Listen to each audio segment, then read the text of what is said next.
Good evening. I would like to begin by introducing myself. My name is Hydrogen, and I come from a low-income neighborhood where life is not very comfortable. I've stolen many things and been involved in many altercations, most of which have ended in gunfire. In addition to this, I have had sexual intercourse with a great number of the opposite sex. In contrast, and despite the lack of legitimate evidence, I believe you to have been involved in a fair amount of homosexual activities.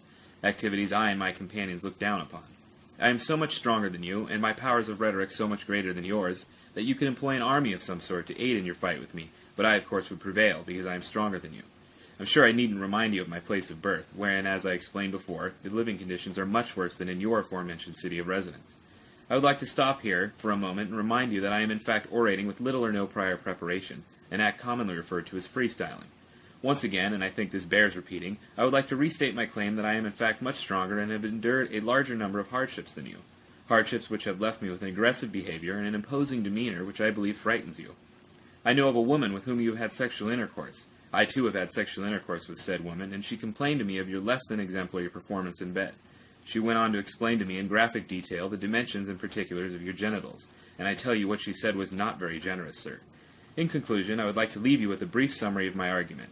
You, sir, are a weak, timid, and untrustworthy homosexual. The city in which you live is not nearly as difficult to live in, nor is it in such a high state of disrepair as mine.